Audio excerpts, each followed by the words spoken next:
So yo, magandang araw mga parikoy. So andito na naman, nagbabalik na naman yung ating engineer on board. So sa araw na ito ay ipapaliwanag ko sa inyo kung bakit nga ba napakausok tingnan or napakaingay yung ating mga 2-stroke gasoline engine. So yung motor na ito mga parikoy is yung old school na sinasabi nila, yung HD3125. So basically sa kanyang bore or sa kanyang head is nakalagay is 124cc lang. So nagkaroon na lang ng kaunting conversion kung kaya sa tinawag na 125cc. So pag-uusapan natin mga parikoy yung kung bakit ang makinang ito ay napakaingay pakinggan, napakausok kung titingnan ko kumpara natin sa mga 4-stroke engine. So babaklasin natin ito mga parikoy at ipapaliwanag ko sa inyo ang kanyang working principle kung bakit nga ba ganun ang kinalabasan ng mga motor na ito. So napakalakas ng mga motor na ito mga parikoy, ginagamit ito sa pagkakaryada at kahit pa man papunta sa mga bundok. So napakalakas nito kumpara sa mga 4-stroke engine. So yung 4-stroke naman ay napakagaling sa pabilisan, ngunit ang mga 2-stroke naman ng makina mga parikoy is napakalakas sa pagdating naman sa pagbubuhat ng mga bagay, sa pagkakaryada ng mga ginagamit sa pagta-tricycle, yung ating mga 2-stroke na motor, at saka ginagawa na rin itong mga panghila ng mga bagay-bagay mga parikoy. So yan yung ating pag-uusapan ngayon, yung ating 2-stroke gasoline engine. At ito nga mga parikoy yung ating build ng ating Cafe Racer. So hindi pa siya tapos at kinakalikot pa natin, binubuo pa natin yung ibang parts dito. So gaya ng sinasabi ko, makikita yan dito mga parikoy kung ilang cc yung ating head dito or yung ating bore. So ayan, mapapansin nyo 124cc. So ginagawa na lang yan na 125cc mga parikoy. So ito naman yung ating engine number. So ayun na nga, at bubuksan na natin yung ating makina at kakalikutin natin. I-explain ko sa inyo kung ano ang working principle pagdating sa bore ng mga 2-stroke gasoline engine, kung bakit napakaingay. So dito lang mga parikoy, mayroon tayong kahalintulad ng ating makinang yan, since dalawa yung aming HD3 na 125cc. So ngayon is papaliwanag ko sa inyo kung bakit maingay, mausok kung titingnan nga yung ating mga 2-stroke gasoline engine. So dito mga parikoy, binaklas lang natin, binuksan natin yung kanyang engine cover dito. So dito supposedly mga parikoy, nandito yung ating clutch lining. So tinanggal na natin at kinuhaan natin ng pesa, nilagay doon sa ating isang motor. So ang nangyayari ngayon mga parikoy, tanggal lang dito yung ating clutch lining. So ito naman yung ating crank para mapandar yung ating motor. So dito yung ating clutch lining. So dito naman yung ating kambyada. So naiikot ito mga parikoy, primera, segunda, tercera, kwarta hanggang sa neutral natin. So dito yan sa kabila makikita mga parikoy. So ayan, ito yung ating sa kambyada. Ito naman yung ating magneto kung yung nagbibigay ng kuryente sa ating motor papunta sa ating ignition coil, CDI ignition coil, at saka papunta sa ating spark plug. So dito naman yung ating carburetor, kaya nga sinasabi ko kanina na gasoline engine. So need natin ng carburetor mga parikoy, since napakaluma nito, hindi pa uso noon yung mga fuel injected na gasoline engine sa mga HD3. So lalo ngayon wala pa rin fuel injected mga parikoy sa HD3, since luma na nga ito, nag-phase out na mga parikoy yung mga parts nito sa mga shop. So ganito yung kanyang postura mga parikoy, galing sa ating carburetor papasok dito sa ating intake port. Since mapapansin nyo yung build ng ating makina is walang barbula. So kapag sinasabing walang barbula mga parikoy, walang intake valve at saka walang exhaust valve. So yan yung malaking pinagkakaiba ng 2-stroke sa 4-stroke engine. So ibig sabihin, nandito lahat sa head mga parikoy, nangyayari yung ating scavenging or pagkakaroon ng palitan ng usok, yung ating intake, compression, power, exhaust. So lahat ng usok, lahat ng hangin na nangyayari is dito lang yan sa ating sigunyal at saka sa ating head. So dito sa ating crankshaft at saka dito sa ating head. So ngayon mga parikoy, para mas maintindihan natin ang nangyayari, simulan natin ang pag-uusapan dito sa ating carburetor, since dito nga nagsisimula at ito na rin yung pinakapuso ng ating motor. So lahat ng timing pagdating sa gasolina at hangin ay nangyayari yan dito sa ating carburetor. So, ibig kong sabihin mga pare ko, sa carburetor nangyayari yung sinasabi nating air and fuel mixture. Once na hindi tama yung pagkakalagay ng air and fuel mixture mga pare ko dito sa ating intake port, so maaari lang na malunod yung ating makina, mapupuno ng gasolina yung ating sigunyal. So, mababasa yung ating spark plug mga pare ko sa sige natin gabomba ng gasolina. Ang mangyayari is malulunod lang yung ating motor at tuluyang hindi ito andar. So, kailangan pa natin painitin, itulak yung motor natin para magkakaroon ng pre-combustion sa loob upang uminit yung ating head para mapaandar yung ating makina. So, lahat nagsisimula dito sa ating carburetor. So, basic lang i-explain ko sa inyo yung working principle sa loob. So, babalikan natin pag isa-isang explain yung ating carburetor. So, mag-comment lang sa ating comment section pag ito na ang bagay na dapat nating pag-usapan. So, ganoon na nga, nagkakaroon ng air and fuel mixture dito sa loob. At pumapasok na yan mga pare ko dito sa ating sigunyal ng ating makina. So, isang laman lang dito sa ating head. So, gagawin natin ngayon mga pare ko, tatanggalin natin yung ating head. So, dalawang bahagi yung i-explain natin, yung ating sigunyal na part at saka sa ating head na part sa pagkakaroon ng scavenging ng ating mga hangin. So, fresh air at saka yung ating sunog na hangin sa power stroke is magkakaroon ng scavenging or palitan ng hangin yan. So, tatanggalin lang natin ito mga pare ko para ma-explain ko na yung ating working principle. So, ito wala nang mga tornilyo yan, tinanggal ko na para mabilis yung ating gagawin ngayon. So, tatanggalin na natin mga pare ko. So, medyo mabigat yung bagay na ito. At tatanggalin natin. So, ayan, natanggal na nga pala yung ating magneto dito. So, ayan, para mas mapaikot na rin natin ng mabilis. So, tatanggalin na natin yung ating head. So, ito 124cc na cylinder head ang mga parikoy. So, ito yung sinasabi natin na 2-stroke gasoline engine. So, unang pagkakaiba mga parikoy sa ating mga 4-stroke na makina is yung ating sigunyal dito. Mapapansin nyo, walang langis. So, ayan mga pare ko, walang langis yan. Di tulad ng mga 4-stroke na yung ating mga crankshaft, yung ating mga sigunyal is totally nakalubog yan sa lubricating oil. So, dito sa 2-stroke, magkaiba yan. Since yung ating transfer port, lahat ng air and fuel mixture is magaganap dito sa loob ng ating sigunyal. So, titingnan natin mga pare ko dito sa mismong looban ng ating intake port. So, ito ngayon yung ating intake port. So, tatlong uri mga pare ko ng port ang pinag-uusapan sa ating 2-stroke. Yung intake port, yung ating transfer port, at saka yung ating exhaust port. So, magsisimula tayo ngayon dito sa ating intake port. So, tatanggalin muna natin yung ating carburetor kung saan nagaganap yung air and fuel mixture natin. So, ayan, dito nagaganap yung air and fuel mixture. Tatabi lang muna natin yan. So, dito mga pare kayo, mapapansin nyo kung iikutin natin, tatanggalin muna natin yung ating magneto dito para ito hindi mahulog. So, ayan, tatabi lang natin. So, dito mga pare ko, yung sinasabi ko kanina na intake port. So, lahat ng air and fuel mixture dito yan papasok sa ating intake port. So, kapag ka umikot yung ating piston, so titingnan natin, ito na ang pinakasagad na hila natin sa piston. So, ibig sabihin, ito na yung kanyang pinaka-top dead center position. So, kapag ka bumaba yung ating piston mga pare kayo, automatic mag-i-intake yan. So, titingnan natin kung nakahigop na ba ng hangin dito at magsasarado na ba yung ating intake port.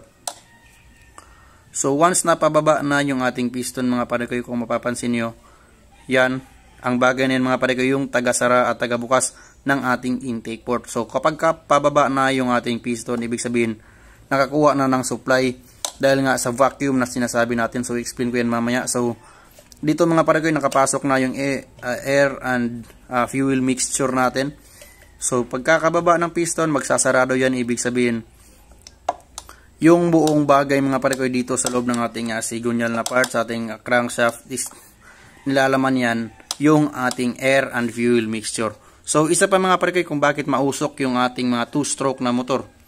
Dahil yan dito sa bagay na ito mga pare kayo. Ayan, itong ating tinatawag na tutti hose or galing ito mga pare sa ating tutti pump. So, dahil nga yung ating crankshaft, yung ating sigunyal is walang lamang langis yan mga pare ko na lubrication. So sa tulong ng ating mga tuti na lubricating oil is napapalambot niya, maiwasan yung pag-overheat ng ating makina mga pare ko, yung ating sigunyal, nagkakaroon ng lubrication, pati na rin dito sa ating mga piston ring, sa ating cylinder head pa rin. So ayan, dahil ito mga pare ko, kapag ka nagsusunog kasi ng langis yung ating motor, is maglalabas yan ng bluish smoke. So mapapansin nyo na yung usok ng ating mga 2-stroke na motor is medyo maputi siya, mapapalapit natin sa medyo bluish na smoke. So ayan, kapag ka naikot na yan, nagkakaroon ng air and fuel mixture, pumapasok yan dito, mag-spray ng kaunting tuti mga pare ko, sa galing sa ating tuti pump is pababa na yung ating piston, magsasarado na yan yung ating intake port. So lahat ng air and fuel mixture at saka tuti mga pare ko is nandito na sa loob ng ating sigunyal.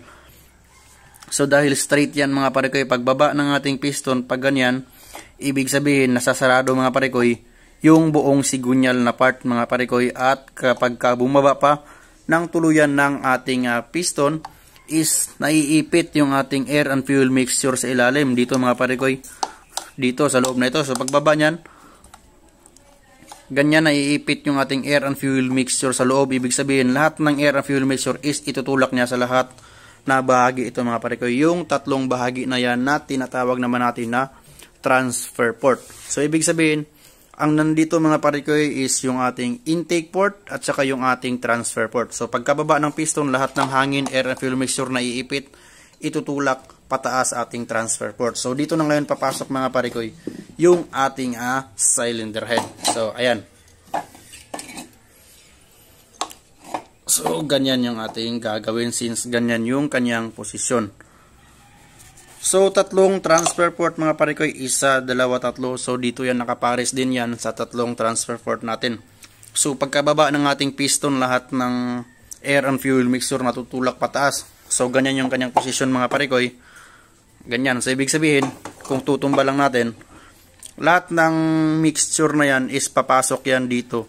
So direkta yan mga pare ko sa loob ng ating combustion chamber. So kapag sinasabing combustion chamber, ito yung sa loob ng ating cylinder head mga pare ko, or yung ating bore mismo na mayroong 124cc.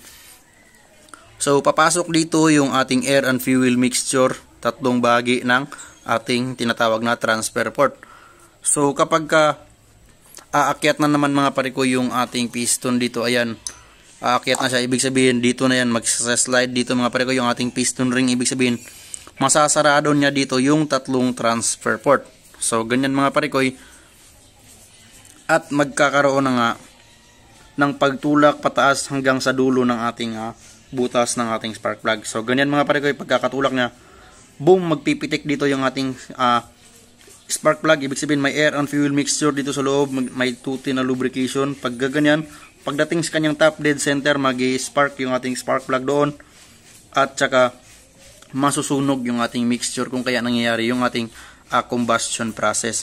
So ganun mga pare ko, pagkakasunog is matutulak yung ating piston, magkakaroon ng expansion sa loob ng pagkakasabog ng ating air and fuel mixture. Sasabog yan, so walang ibang lalabasan since sarado lahat ng dulo. Ibig sabihin mafo-force ang ating piston na matutulak pababa. So pagkakatulak pababa mga pare ko, nandito naman sa taas yung ating exhaust port. So pangatlo na yan, yung ating intake port, yung ating mga transfer port, at saka yung ating exhaust port. So ibig sabihin, ito na yung papunta sa ating mga tambutso. So kung papansinin natin mga pare ko, yung kanyang itsura sa loob is mas mahaba yung ating exhaust port dito sa ating mga transfer port. So ibig sabihin, mas dikit doon sa ating spark plug yung ating exhaust port. So ibig sabihin, pagkakababa ng ating piston sa kanyang power stroke, bang, pagkakababa niya is automatic lahat ng magagaan na hangin, yung ating mga usok na galing sa combustion process is magaan yan. So automatic natutulak yan doon sa ating exhaust port. So kung kaya na rin pagkakasunog niya is maputi yung usok, dahil na rin yan mga pare ko sa mixture ng ating mga 2T na lubrication oil. So kapag walang 2T na lubrication mga parikoy, yung ating mga 2-stroke na motor is posibleng mag-overheat yung ating makina dahil walang mismong lubrication. Dahil ang lubrication lang na nagbibigay dito mga parikoy is yung ating air and fuel mixture. So kailangan natin ng 2T for totally lubrication. So ito mga parikoy, mapapansin nyo medyo basa yung ating sigunyal dito. So ito kung aamoy natin yan, ito yung ating mga gasolina at saka yung ating kasamang 2T. So ayan, parating basa yan mga parikoy for the lubrication natin. So ayan mga parikoy, pagkakababa ng ating piston, dahil 2-stroke ito, lahat ng pataas is automatic yan, naka-compression yan.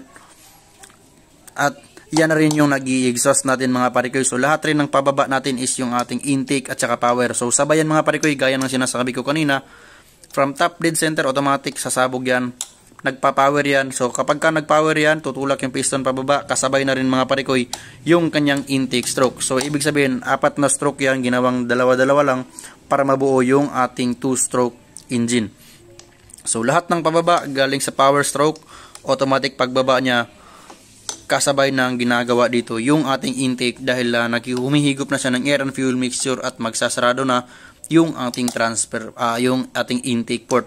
So ayan, pagkaka-compress niya mga parikoy, nagkakaroon na ng vacuum yung pressure sa loob. So lahat ng hangin ng air and fuel mixture, sarado na yung ating dito, yung ating intake port. So magkakaroon na ng pressure dito sa ating mga transfer port, tutulak na rin dito sa lahat ng gilid. At saka pagkakaakyat nito mga parikoy is pagkakaakyat niyan ng ating piston, ayan, aakyat yan.